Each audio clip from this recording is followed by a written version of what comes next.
हरि बोल। पद रत्नाकर जी का पाठ, पद संख्या 418, 418।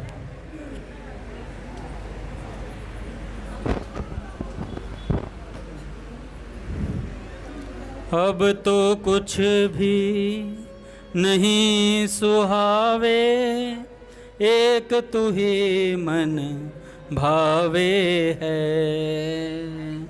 अब तो कुछ भी नहीं सुहावे, एक तू ही मन भावे है।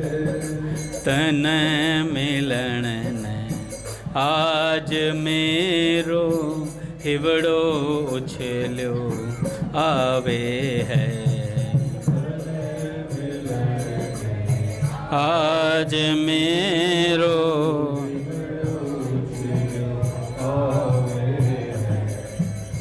तड़प रयो जूं मछली जल बिन, अब तो क्यों तरसावे है। तड़प रयो जूं मछली जल बिन, अब तू क्यों तरसावे है। दरस दिखाने में देरी कर, क्यों अब और सतावे है। दरस दिखाने में देरी कर, क्यों अब और सतावे है। पण जो इसे बात में तेरो चितराजे हो तो होवे। पण जो इसी बात में तेरो चितराजी हो तो होवे।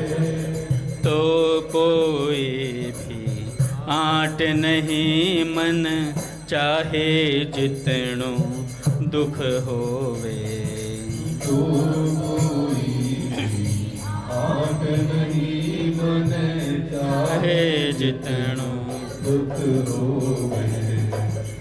तेरे सुख से सुखिया हूँ मैं, तेरे लिए प्राण रोवे। तेरे सुख से सुखिया हूँ मैं, तेरे लिए प्राण रोवे। मेरी खातिर प्रियतम अपने, सुख में मत कांटा बोवे। मेरे खातिर प्रियतम अपने, सुख में मत कांटा बोवे। पण या निश्चय समझ तने मिलने की खातिर मेरा प्राण।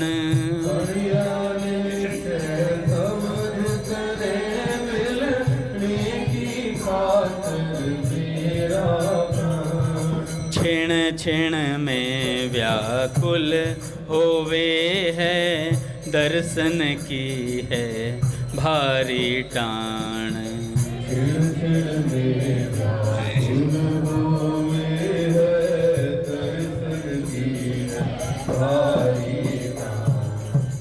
बांध तुड़ा कर भाग्या चावे, माने नहीं किसी के कान।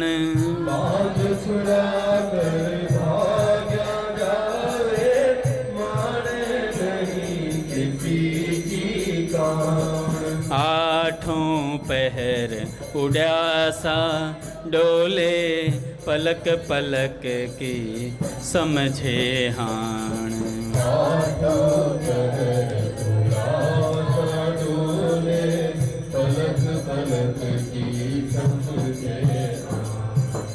पण प्यारा तेरी राजी में है नित मेरो, पण प्यारा तेरे राजी में है नित राजी मेरो मन। प्राणाधिक दोनों लोकां को, तू ही मेरो जीवन धन। प्राणाधिक दोनों